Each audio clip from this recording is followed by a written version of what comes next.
Hello and welcome to this very special press edition of the No Nay Never podcast. I'm your host, Natalie Bromley, and joining me this week from Lancashire Live, it's Alex James. From The Athletic, it's Andy Jones. And joining us by special telephone link is from the Burnley Express, it's Chris Boden. Alex and Andy, welcome to the No Nay Never podcast. Hi, Natalie. Nice to see you again. Yeah, you too, guys. Hi. Hello. Thanks for having me on. You're very welcome. So, it's the end of the season. We have decided that we are going to, at some point, pull the Band-Aid off and have a analysis show of those last three post-Fulham games, which were painfully predictable and ended in 3 defeats out of 3, which was horrible, with the Clarets finishing in 17th place, but surviving for a 6th consecutive season in the Premier League. So what we wanted to do was get together some actual real-life journalists, some proper professionals, not like us crew who just played it every week, and get your proper thoughts on how this season has gone and what you think we need to do next. So this is going to be a what Burnley did and what Burnley do next. So let's dive straight in there. Alex, I'm going to start with you because you have been on the No Nay Never podcast before. So let's give Andy a little bit of a lead in so we don't just put him on the spot straight away. I want you to kick us off by giving us your summary of this season. How has it gone? How do you paraphrase it all? Yeah, it's a difficult one, isn't it? Because you look at the league table and you think, well, that wasn't great. And you look at the last 3 games and it maybe has sucked a little bit of the relief or enthusiasm after that Fulham result out. But given everything that's gone on, given the lack of investment last summer, given the injury list, given the takeover and all that came with that behind the scenes, I think, as Sean Dyche says, I think you've got to be fairly happy to have another season in the Premier League. I think we all wanted a little bit more. We all felt like there was a little bit more in this Burnley squad, probably. But overall, I think 17th, although the position isn't great, it was 11 points to the bottom 3. It is another season in the Premier League, and hopefully it's now a chance for a little bit of a reset and a little bit of a building blocks to come in from the new chairman and ALK to build on what is a reasonable platform. I think if you look at Burnley's sort of first choice 11, which probably hasn't been on the pitch together too many times this season, it is a decent Premier League 11. It's just there isn't enough parts to keep the wheels turning when injuries strike. Yeah, I think that's a really good point, actually. And I think that's hardly a surprise, is it, that we're still talking about a small squad and we're still talking about cover when it's needed. Andy, you're relatively new to the Clarets family, but we're very, very pleased to have you, by the way. Obviously, you are now an adopted Claret, given your coverage for the Athletic of Burnley. Is this your 2nd season now? Or is it your 3rd? I can't remember how much time's gone. Second. It is 2nd, isn't it? Yeah, I thought it was. Gosh, you're practically a pro now. Your family, Alex. Yeah. Andy. Oh, God, this is going to get really confusing. I've got Alex and Andy. This is going to... I'm going to have to... You're just going to have to... I'm going to have to point at you both on the screen and say who's who. Andy, do you echo Alex's views there? Or, do you think that maybe we should have expected more than just surviving this season? I think it was very much mission accomplished in the end. And I think I think I lost the number of times they sort of mentioned 2 points after 7 games. And I think that was when there was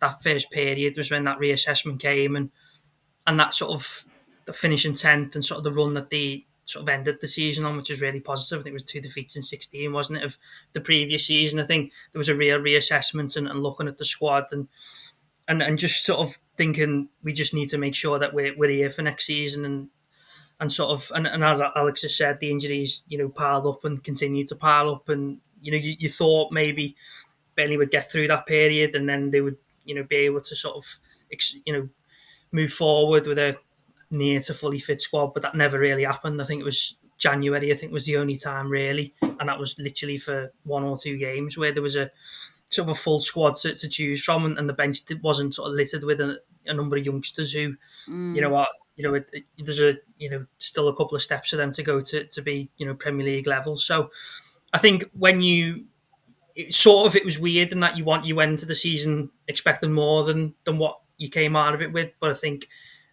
as Dyche did after 7 games, there was that reassessment of right, we need to sort of shelve all the the pre-season plans probably and just look at it as the situation we're in now and And in the end, it was a pretty comfortable survival. It certainly didn't feel it, but obviously there was that big gap in the end. But yeah, I think Yeah.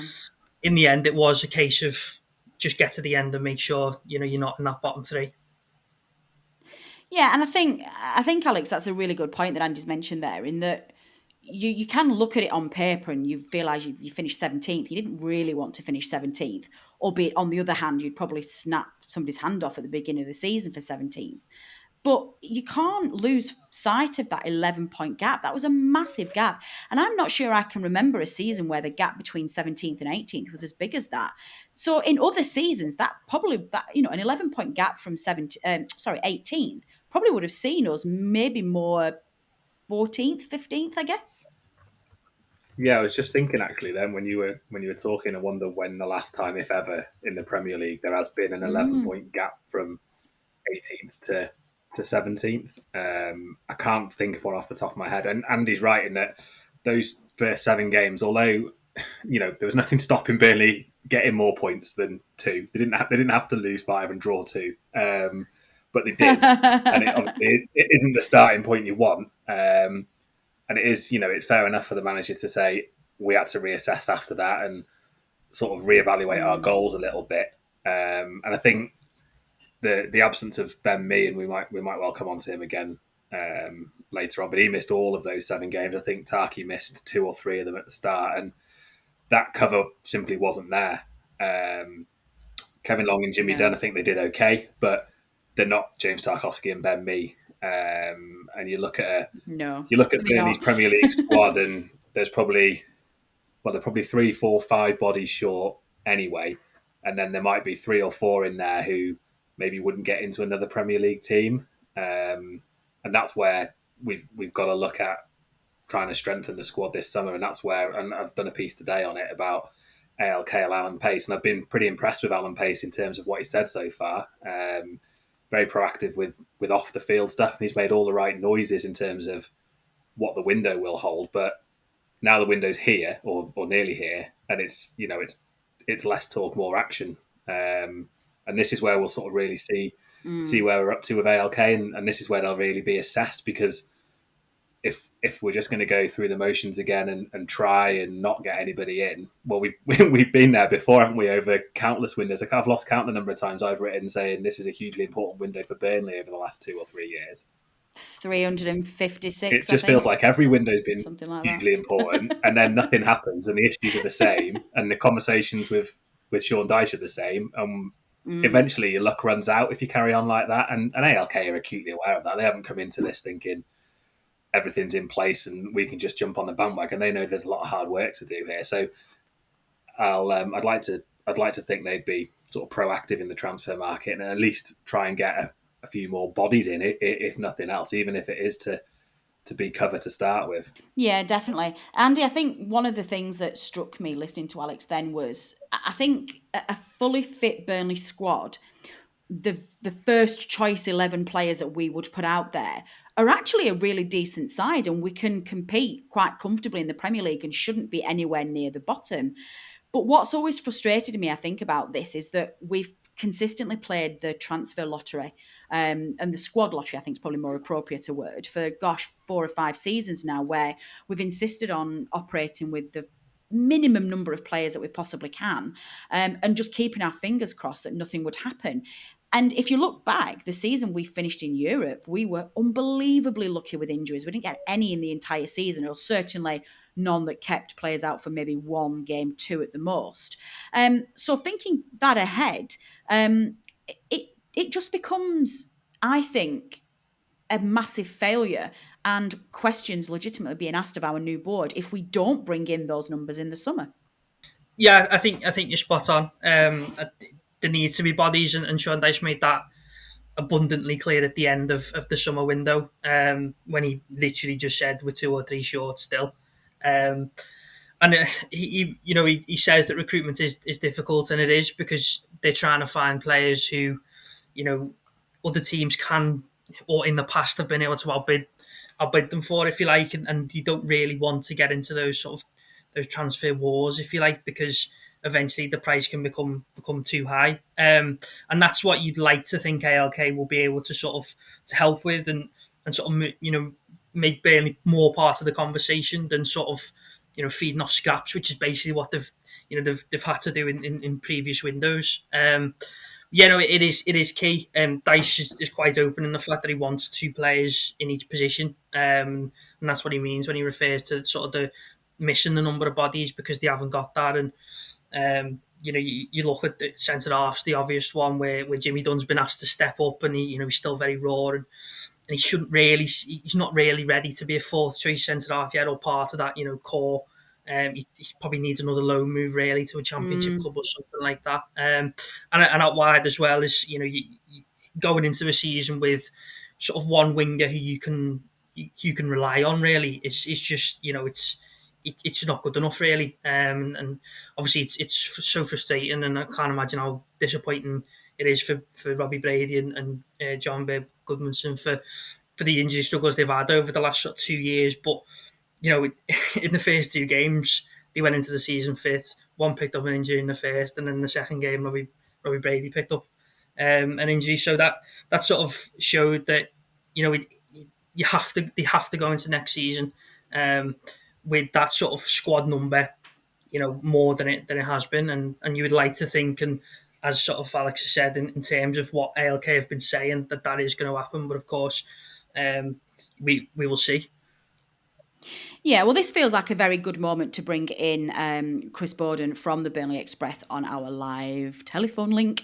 As you listeners will probably remember, I think it was just after the January transfer window, or certainly after the summer transfer window had gone, Chris wrote a brutal but very honest reflection of the, I guess, Mike Garlick regime and the perceived difficulties in the transfer window, and he was very critical of the outgoing board, which was quite unusual, I think, for and forgive me, we see this a lot, but local journalists don't always get the freedom and the opportunity to be able to write such an honest piece. And I was really pleased to see Chris just say, enough is enough now. This is enough. This is borderline negligence here. We've got to do something about this. So I'm going to bring Chris in now just to talk about ALK in general and what his hopes are for the next 5 years of Burnley. Chris, welcome to the No Nay Never podcast. And let me take your mind back to a certain article that you wrote in your newspaper about the previous regime at the top. I want to get your thoughts now on where you sit with the ALK takeover and how you deal with old versus new chairman, please.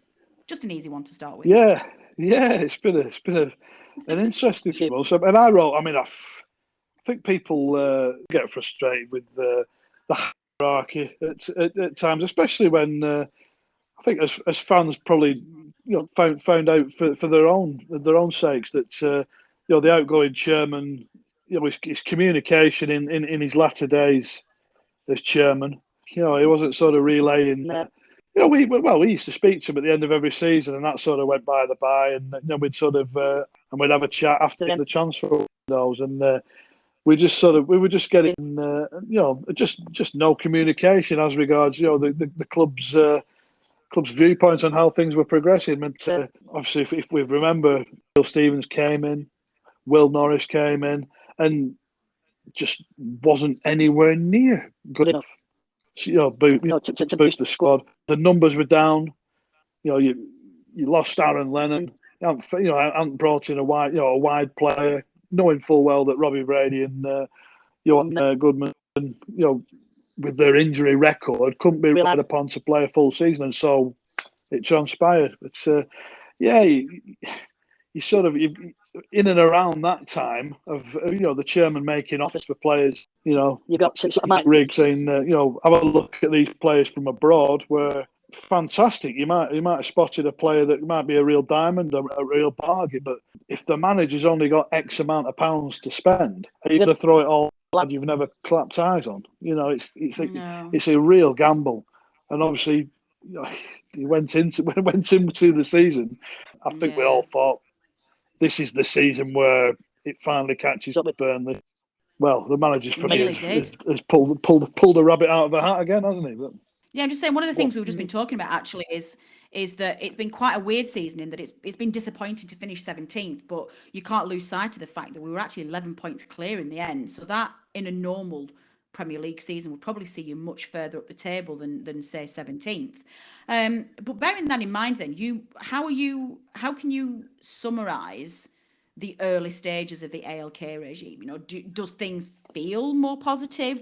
Have you got high hopes for the next 5 years? yeah, I think they were quite positive and hoping to make an impact immediately in the transfer window, and said, well, it's a bit harder than we trying to dive into this, and you're dealing with agents and clubs who might not want to sell and this, that, and the other, and yeah, I think they've they've had a real lesson in the windows, but yeah, just everything they've done so far, I think has been a positive. You know, you're looking at the LED lighting. I think is a fantastic way to spruce up turf more. You look, the free tickets last week, which I think they did in probably the fairest manner possible. The only club who offered a free ticket. Bearing in mind Tottenham were charging £60 for seats last week for a season that's blown up on them. But yeah, the link up. I think Alan Pace was speaking to us in January when it was first unveiled, and I think people were sort of assuming there might be some sort of MLS link up, and I won't be surprised if that happens. But I think they'll be looking to advance outside of this UK and Ireland sort of partnership initially, and maybe into Europe and beyond. And I think Matt Williams was basically saying last Wednesday when we spoke to him, it's these partnerships are just the start. I just think they're a very, very good idea, really, to try and I agree. Bring players in, let players out, like people have been saying. If Portugal get into, you can have young lads from the under-23s going and playing Europa League football, Exactly. which is it's not to be sniffed at, really, is it? Yeah. No, and so I think it's a lot of bright ideas really so far. And I like the wider thinking. One of the things that I've been quite critical of the club over previous years is that I love the community. Obviously, the community feels different, but I love the close knit idea of Burnley and it being run by fans and around forever. But sometimes that can be quite restrictive in what you want to achieve in terms of going forward. And I think bringing in somebody like Pace and ALK and just having that courage to try something completely different. And I think you mentioned it, the screens on the outside were a fantastic idea. I know a lot of fans on social media just were sending just messages saying like, oh, this is tone deaf. We need players, not screens. You think, well, hang on a minute. Those screens have the ability to raise much needed advertising revenue, which in turn brings funds into the club, which then buys players. It's like, think bigger, guys, think bigger. So I guess bearing that in mind then, Chris, we've obviously got a new chairman. Things are starting to look up. The proof, of course, will be in the pudding in the summer with the transfers and what personnel he brings to what he brings in. Probably putting you on the spot a little bit here, so do take some time if you need it. But I guess, could you give me the top 3 things that you want this current ownership to achieve that isn't bringing new players in? You're not allowed that one. Oh, wow! I think we all want turf more, not redevelop, but improving. Speaking Modernising a little bit. I suppose before the game at Bramall Lane yesterday was on Radio Lancashire. It's the stands. It'd be nice to see the cricket field and the Bob Lord stand sort of revamped. We were close sort of 2009, 2010. Paul Fletcher's bread bin, the cinema and the cricket field stand, and where it all stands with the cricket club and what have you. I don't know, but it's they have to be next. You look at the corporate, what they've done at the corporate. I've only seen photographs of the corporate setup, to be fair, but it looks. I mean, amazing. I've got a mate.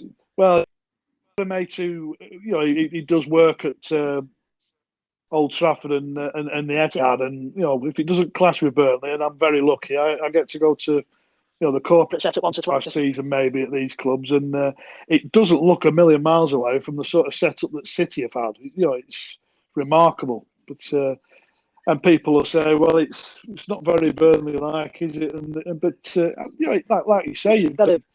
You're going to bring business in. Bring more money into the club, and try and supplement what they're trying to do. But it looks magnificent. Yeah, it does. Any other focuses that you want the chairman to look at? Yeah, like I said, I've sort of one who's championed the women's football side of thing, and they've already gone down that road. Road. So I'm so glad you said that. It's remarkable, really. I mean, before I spoke, we spoke to Alan Pace in January. I was just sent a message saying, just ask him about the women's side of things. And obviously, one of the first things he was, I want to, we want to get in the championship and kick on from there. And I've been writing about Rachel Brown since the mid 90s. Yeah, so she played in the cup final when she was 15, and obviously got the England women's game at the Turf Moor and things like that, and just to see the women's side of things, sort of all tied in together. They can train there and got their FA Cup ties and things. It just, can you imagine if Burnley get in the WSL? Oh my God! And I'd be so excited. The boost for, but like I say, I've taken my eldest to in Accrington Stanley's Sports on tonight, and there's two pictures full of girls footballers. You're just thinking it's growing exponentially, and you need to be able to sort of get that side of things. International football. You're seeing all these Americans coming over to play for Spurs and Man City. And, who knows? Who knows down the line? That might be definitely something. Yeah, since the World Cup, since the massive success of the Women's World Cup, I've been itching to try and get something at Turf to see what we could do in terms of progressing the women. And like you say, we do so much for communities and the schools, and having a successful female academy is just going to be that missing link, so that the kids in school, they're not just looking at the lads who can go and train at Burnley and have a potential path to success at the club. The girls can as well, and I think that's massively important. Can we maybe suggest then a number 3, probably securing Daesh for the next 5 years? How important is that to you? Good grief. I just think the entire thing stands or falls with the manager. I just think the culture is built, the whole DNA of the club now. Is the infrastructure. You walk through the training ground. Which I know some fans won't have had the privilege of doing, but I know some have, and all these little sayings are sort of jotted about the place. And it's if he was ever to go, I mean, you want someone who, for me, who understands the culture, who could come in. I'm not suggesting straight away like, it's a Michael Duff or a Joey Barton or someone like that, but just someone who knows the culture and what he's built, and how he goes about things. Absolutely. Long live Sean Dyche at Burnley. It's a partnership made in heaven, and we hope it stays forever. Joining us live this evening on our telephone link, and we will speak to you later on to get your views ahead of the coming season. You can follow Chris on Twitter, and you can see his work in the Burnley Express. Listeners, do check him out. So, Alex, Andy, back to you. We've just heard from Chris about the ALK takeover and his general hopes for the next chapter of Burnley's illustrious history, shall we say. In terms of players, what's your shopping list? And let's start with you, Alex, because obviously it's pretty clear we've established that we're going to go with we need to invest in the first team. That's pretty obvious.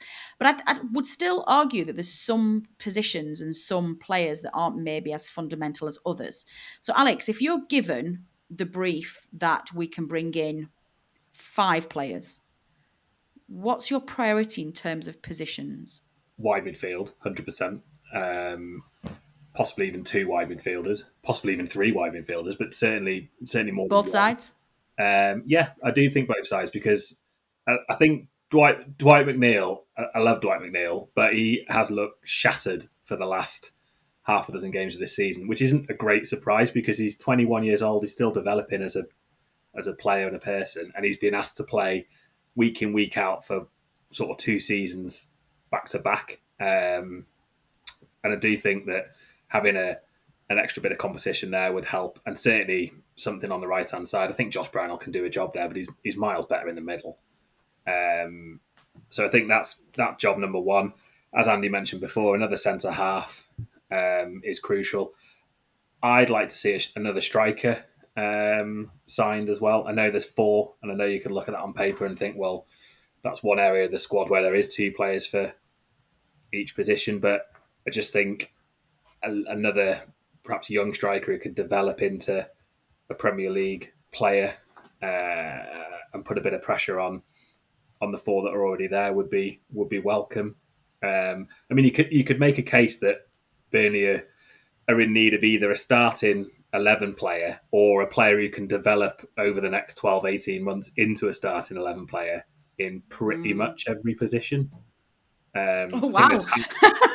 Well, there's 7 or 8 players out of contract next season. You look at, a Phil at the end of, 2022, a Phil Bardsley and Eric Peters, these kind of players who they're not going to be around for forever. No. Even maybe Ashley Barnes and people like that, who are sort of coming towards the end of their Premier League careers. And if 2 or 3 arrive this summer, but then 7 or 8 of those guys leave next summer, well, we're 1 step forward for 2 steps back, aren't we? So there's got to be that, and Burnley have done it really well. We think of Taki and Nick Pope and a lot of players who came in who had to wait for their chance, but when called upon, were ready, and it doesn't quite feel like we've got that at the minute. So I think that's that's the biggest test for, as Andy said before, and as Sean Dyche said, recruitment is really hard, and it's really hard to get players to fit into Burnley's wage structure. It's really hard for Burnley to outbid the likes of an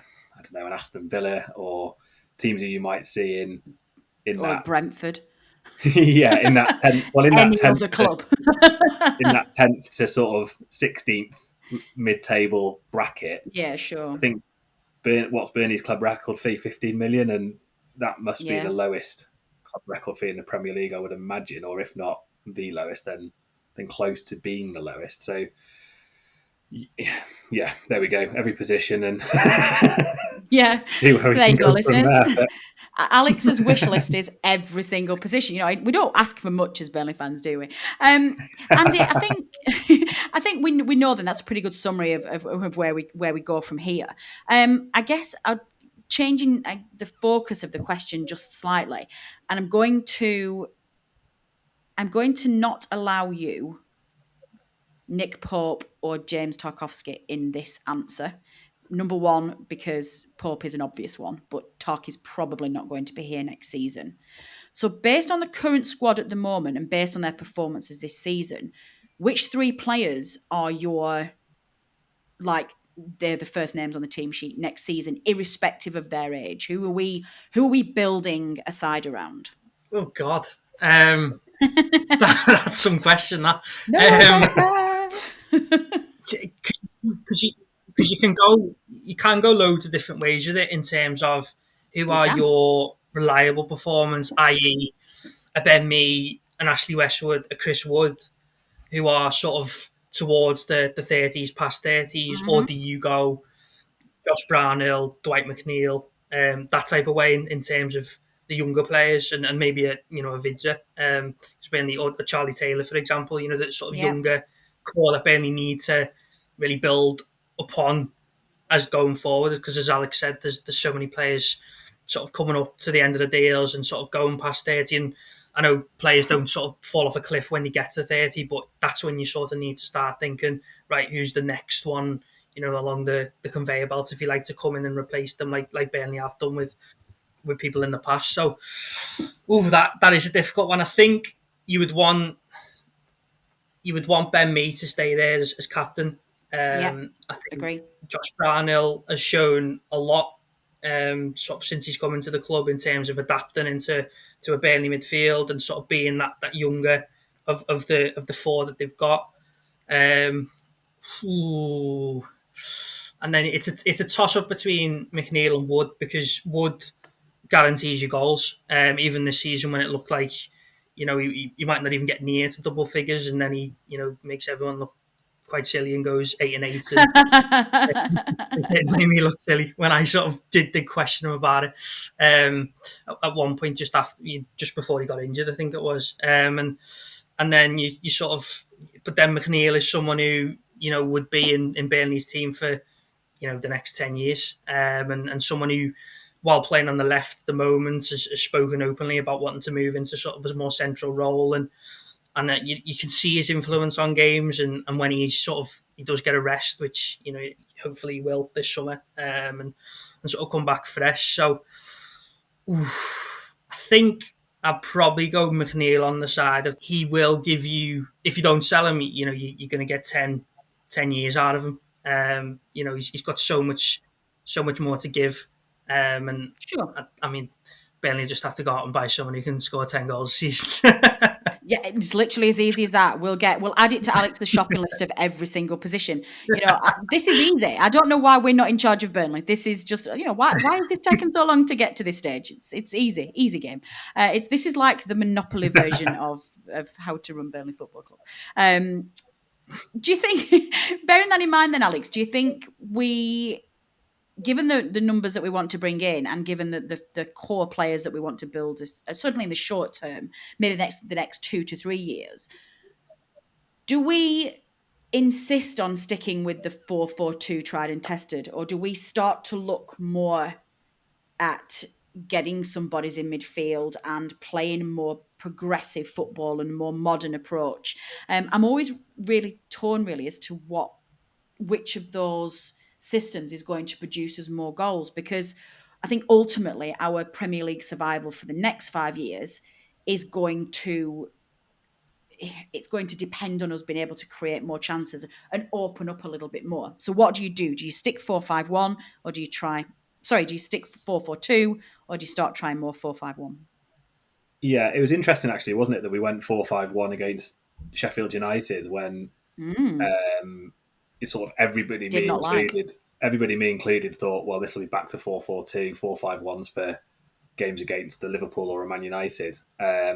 Which worked very well for the Liverpool game. When I asked Sean Dyche about it afterwards, he did make the point that he wanted to try it against a team who are at the other end of the table. And he wanted to see how Burnley coped with that and what sort of questions Burnley asked. For me, I think Chris Wood thrives on Dwight McNeil crosses. And if you're going to play Dwight McNeil on the left, you have to play Chris Wood up front. There's no point putting Dwight in the hole in behind Chris Wood, in my opinion.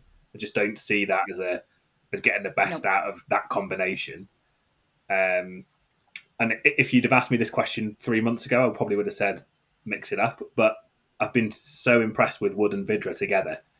I just think Burnley are a better team with Vidra in it. I think you spoke about creating chances there. Vidra creates loads of chances. In fact, he probably should have scored twice as many goals as he has. I think he probably isn't clinical enough at the moment. But having said that, how many games in a row has he started in his Burnley career? Probably only 6 or 7 in a row, if that. And all of those have come in the last 6 weeks of this season. So with the squad as it is, I think you've got to stick with 4-4-2, have Wood and Vidra as your first choice strike pair, leave McNeil on the left, try and bring in a right-sided winger with a bit of pace, ideally, and a bit of creativity, someone who can unlock a defence, because there's a little bit too much reliance on either Dwight beating a man and getting a ball in, or Ashley Westwood trying to find a pass. That's how I would approach it with the players that Burnley have at the moment. And I think Brownhill and Westwood is a pretty solid central midfield pairing. I think Jack Cork's a decent third option there. And I think the first choice back four is pretty good as well. If you go Tarky and me, Charlie Taylor, Matt Loughton, and obviously Nick Pope in goal, I don't see that as a bad 11 at all. I think that's a more than capable 11. I just think it needs a couple of extra options in there, and then a succession plan for, as you said, for the next 18 months, 2 years, so that we're not left in this position of sort of 18, 19 contracted players again. Yeah, obviously the difficulty with that is that I think everybody expects that Tarky will go in the summer. Yeah, I'm not Depending sure, on to be money, honest, of course. It's I think some of the figures. Oh, really? Okay. On what grounds do you think this is just there's a change of financial landscape across the Premier League, or is it something else? I think a little bit, yeah, and I think there's an element of Burnley valuing Tarkowski and what he can provide them in terms of staying up. If I don't know, let's say Burnley had a bid of 15 to 20 million for Tarkowski, and I'm not sure I can see anybody paying more than that for a player in the last year of his contract. In a pandemic environment, do Burnley take 15 million and maybe get I don't know, what do you get for 15 million? Probably not much. You might get one like for like replacement at the back, or do they think Tarkowski is worth 100 million to us in the sense that our team with Tarkowski in it, as we've seen this season, can help us achieve Premier League safety? And if we go and sign a Harry Sousa from Stoke, who might be 12, 18 months away from being a Premier League ready footballer. I mean, he might well be that now, but if you go and sign him for 10 million and you can use him as third choice centre back next season, for example, and then if Tarkowski does go on a free and you've stayed in the Premier League, you probably, from Burnley's point of view, you're probably better off. And from the player's point of view, arguably he gets a better, I don't know, he might get more chance of going to a Man United, for example, as a free agent than he will for 15 million this summer. But who knows? We'll see. It's a tricky dilemma, that one, isn't it? I don't know what you guys think. Really. Yeah, I completely agree. And I think, Andy, one of the biggest challenges that Burnley are going to face is that Tarky wants to go. That's the problem. And we've seen it countless times across football that when the player decides that he wants to go, it doesn't really matter whether you want to keep hold of him or not. He will find a way to go. And I guess what's probably going in our favour in that he didn't get the move he wanted last summer. So he's definitely not going to the Euros. So his next shot at international football is going to be the World Cup in 2 years' time. So even if he stays at Burnley for one more year and then moves, he's still got an entire season to then impress Southgate or whoever the England manager is then. I still think he'll go this season if somebody pays for him or pays what we want to. I think what worries me fundamentally, Andy, is breaking up that Holy Trinity. Nick Pope's got a phenomenal following. People rate him very highly. People will come in for him. For some reason, people don't ever want to come in for Ben Mee, which I just find incredible. Tarky's already indicated he wants to go. If we sell any of those three players, we've seen how poor we are defensively. Do you think it's justified as fans to be in Camp Alex and say, actually, we have to put our foot down here and say, no, you can't go, because otherwise we're just probably going to get relegated next year? I think so, yeah. I think it's the from a fan perspective, I think it's the most sensible thing to sort of keep them together and sort of, like Alex was saying, if you do keep Tarky for another year, you've got the chance as someone to recruit a younger centre-back, very much like they did with Michael Keane and Tarkowski, a couple of years ago, to sort of bring that younger player in and sort of have him learn the system, learn what, the distances and the yardage and all the stuff that Dyche, drills into his players, so that when Tarky does leave at the end of his contract, if he doesn't go this summer, and I also think it's quite likely Burnley are going to keep him, because I just same as Alex, I just think the value of staying in the Premier League is much more than sort of a 15, 20 million. And therefore it's a no-brainer for me to sort of keep him and keep those three together, because that's the foundation. That's sort of everything that Burnley's been built on, sort of over the last couple of years. And when they're all together, that's when Burnley are at their best. And when one's missing, that it makes a huge difference. And I think it's the same with Pope. I mean, I think what works in Burnley's favour in terms of Pope is there's not many top clubs looking for goalkeepers at the moment. A lot of sort of got positions filled. I think Tottenham and sort of Lloris's future, if he does go, for example, is probably the only one. And then it's about matching Burnley's valuation. But Nick Pope's proven himself to be one of the best in the Premier League. He did it last season, done it again this season. I mean, you just need to look at the scoreline when he's not played for Burnley this season. I think it's 6 games and it's 18-2 to the opposition. And of course, there's factors of that of who they've played, City away, United away, that they're not easy games and stuff like that. But you just look at that and you just instantly see the difference of when Pope's there and when Pope's not. Yeah. And he's sort of invaluable. And he's someone you can't really afford to lose. And I mean, looking at Peacock Farrell, Benny been really pleased with his development behind the scenes, but just from watching him, he doesn't quite look ready yet, and therefore it's a similar situation to Tarky, that if you are going to sell him, the majority of the money you bring in for him is going to go on a player to replace Pope. So whether that be an Aaron Ramsdale, for example.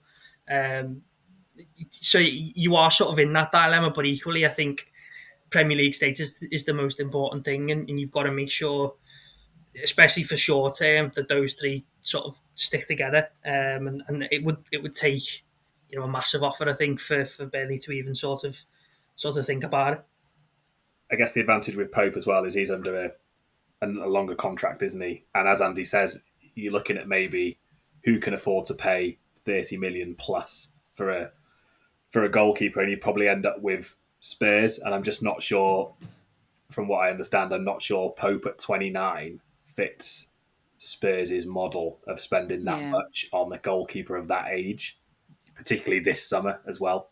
Although they might be able to afford it if they carry on charging 60 quid for tickets to the games. But I don't see, again, similar with Tataki, I don't see somebody coming in with an offer that would tempt Burnley to sell Pope. No, I agree. I can't see that happening this summer. And Burnley have got the added security that he's under contract until 2023, I think, with an option as well on top of that. So yeah, I think you're right. And the other thing at play in all of this is the manager's contract, which runs out next year. So that if you get that sorted, then that provides you with such a solid platform, and you get somebody like Ben Mee probably signs on another 2 years, and all of it can kind of centre around the manager, because he's built such a culture there, and he's got these players following him through brick wall after brick wall, that a lot of the decisions can sort of domino effect from securing the manager. So if I was trying to do one thing this summer, it would be to get Sean Dyche to sign a new contract. Yeah, that has to be number one on the list, and I'm pretty sure Alan Pace knows that.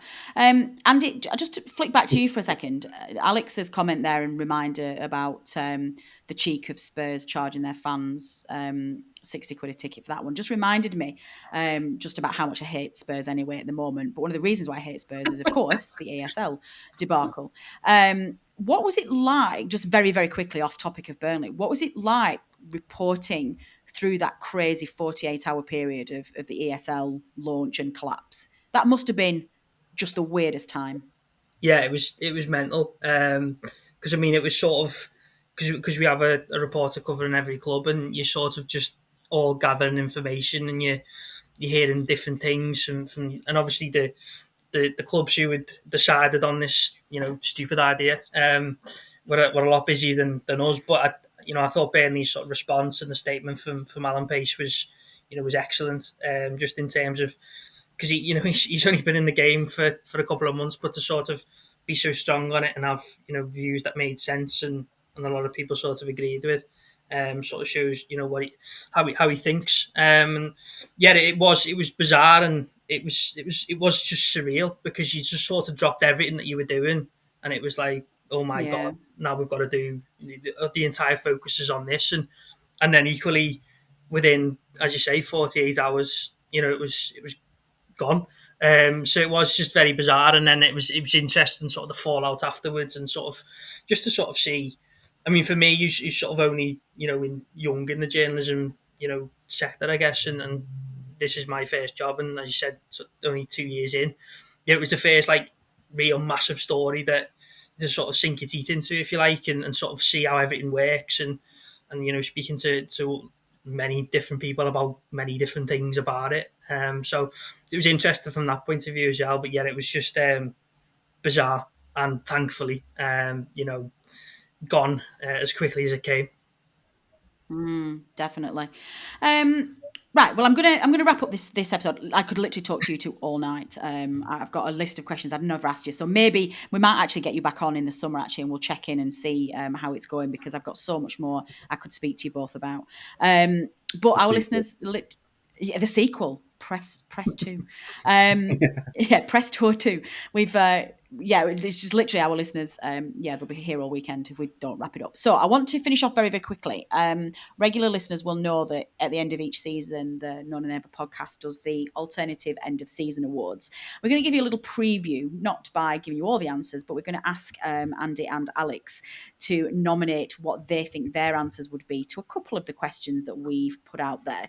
Do make sure you head to our Twitter page and join the poll, because I think we're closing that on, I want to say Thursday, but producer Matt's now going to absolutely kill me for getting that wrong.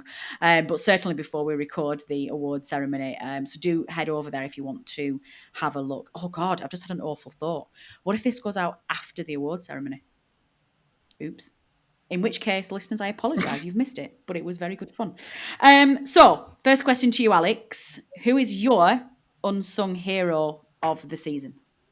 Do you know what? I've been thinking about this since you asked the question at the start, because I'm not sure an obvious name springs to mind. I think if I had to pick one, I'm tempted to go for Matt Lowton. I just think he's, if you were looking at most improved player, which I realise is a different question, just think he's come on a lot this season, and I think there was a bit of sort of uncertainty as to whether he was going to still be a Burnley regular, whether he was sort of up to scratch in the Premier League. And in the main, I think he's done really well this term. I think from an attacking point of view, he provides something that Burnley don't have, the ability to knock a sort of 40, 50 yard crossfield passing. I think was it the Fulham game where he sent he block challenged somebody in his own half, and then with his next touch knocked a 50-yard raking pass over the top, and Burnley scored in the biggest game of the season probably. And I just think he's done really well. You could probably make a case for Vidra as well in terms of the impact that he's done, and potentially Brownhill. Although I don't think Brownhill is. I'm not sure he comes under unsung, because I think a lot of people do appreciate what he does. Yeah, bring, I would agree with that. To Alex, you can't just name the whole I'm probably first going to stick with. and And you're probably. No, I'm going to stick with. I was covering my bases there, wasn't I? But I am going to stick with Matt Lowton. And now you're probably going to tell me that he's probably not even in your shortlist. Is that what you're going to tell me now? So I'm not giving away any spoilers right now. And this is your nomination, Alex. You don't need to be guided by us. It's your nomination. No, I like it. Lowton's a good shout. Alex, same question to you. Who's your unsung hero? Andy. I think, Andy, oh God. Alex, hey, I did well. You did.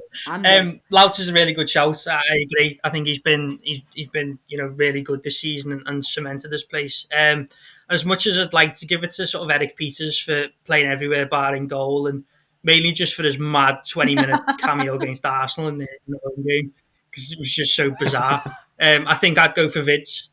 I think just because the impact he had, sort of, and he was sort of the unsung hero in terms of everything he did off the ball, and sort of his hold-up plays has come on phenomenally. Just in terms of his ability to win aerial battles, use his body. Used to just get thrown off the ball, and you think, don't put it up, for an aerial challenge for Vidra because he's not going to win it. But he's worked on it so much, and you can see, and even though Wood got the goals and sort of the 8 and 8, and was just but unstoppable really. A lot of that comes down to Vidra and sort of that partnership and just making them click, and Burnley began to press a lot better as well, and that was helped by sort of Vidra's energy, and he brings something a bit different to the other three in terms of his channel running and the bit of pace that he's got, and you could see him just grow in confidence, and I think he is a confidence player, and sort of when he was getting that sort of run of games up until recently, you could just see that sort of coursing through him, and he was trying more things, and even his stuff against Fulham where he was just taking players on in the box, and I think that's how he sets up Westwood for the first, I think, isn't it? So yeah, I think I'd go for Vids. Both excellent answers, and I wholeheartedly approve. Final one then, Alex, back to you. What item are you glad to see the back of from this last season? Well, empty seats. I think we spoke briefly about moment of the season, didn't we? And that moment of the season for me was the support has been back in, and that just seeing supporters back in for one, hearing supporters for another, and just walking down Harry Potter's way and being in the throes of a match day experience, which you can't replicate. And I can't imagine there's been too many people, and we're very, very privileged to be able to sit in the stadiums and report on Burnley week in, week out. But it's nowhere near as enjoyable without fans being there. And the players must think the same. The management must think the same. And obviously the fans who travel up and down the country and follow Burnley week in, week out are stuck watching it at daft kickoff times with, on BT or on Sky or whatever, sitting there probably thinking, well, I just want to be there. Don't want to be sat in my living room watching this. I want to be at the ground. So I just hope that we're in a position come the start of next season to be somewhere near full capacity, if not full capacity. Because I think it'll just make a massive difference. And I'm sure it'll have a big impact on Burnley's home form as well, to be honest. Yeah, definitely. That was one of the questions I wanted to talk about. So we'll do that in Press Tour 2. Andy, final point from you then. Is there anything other than empty seats in stadiums that you're quite glad to see the back of? This might be a slightly different question for you guys, actually, because you were actually at the grounds, whereas we've got things like every single time somebody on Sky said, we apologise for any bad language that you heard, drive me insane. So apologies if this is a tough question, but go ahead. Yeah, no, that also really annoys me. I always point it out when someone says it and go, why did he apologise every time? It's difficult to think of a different one to Alex, to be honest, because that Raw, when the players came out, I think you were speaking about it earlier, it was special. And it's just so missed.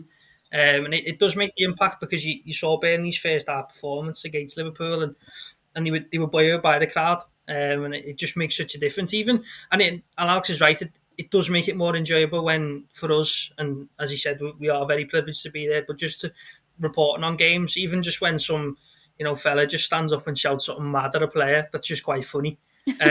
Just stuff like that you just miss in games, and it just adds that colour and that energy to games, and because you momentum's massive in footy and crowds are so important for that. I think I'm just glad to see and have a break from VAR, to be honest. I can't be bothered with it anymore.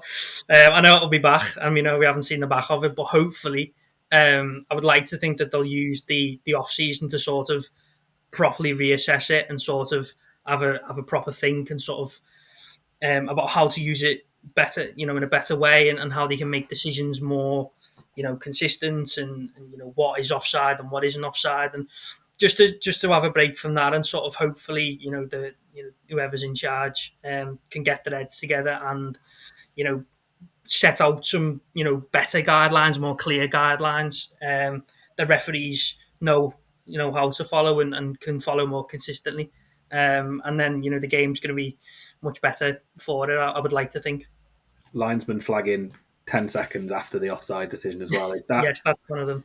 Oh, God, yeah. I cannot... I know why it's in, but I think there's been a couple of times where I've thought, there's going to be an injury here, or someone's going to pull a hamstring chasing the ball that we all know has gone to a player who's 5 yards offside, and yet we're going to see how this phase of play works out. And then from the attacking point of view, you think, perhaps he wasn't offside, we're in here. And then, no, the flag's gone up now. That drives me up the wall. That yeah, it's a nonsense. I've got to say, though, the ridiculous offside rulings and decisions and the whole just way that it's managed has given my feminist an absolute perfect answer when any dinosaur still asks me whether I know what the offside rule is because I'm a girl. I say, mate, nobody knows what the offside rule is anymore. So, you can't really pin that at me anymore. Yeah, you can't explain do you know what the offside rule is anymore, can you? Yeah. Definitely not. No, you can't. Yeah, it's definitely not been done. Well, gentlemen, this has been an absolute pleasure. We've really, really enjoyed having you both on. Before we wrap up for the night, starting with you, Andy, can you let our listeners know how they follow you and how they interact with you when we do get back up and running next season? Yeah, so all my work will be on The Athletic, and you can follow me on my Twitter, ADJones_journal. Excellent. And you too, Alex, please? Yeah, so all my work will be on Lancs Live. My Twitter handle's Alex James Sport, and if you've got nothing better to do after games, I'm always doing a Facebook Live to have a chat about how things went or how things didn't go.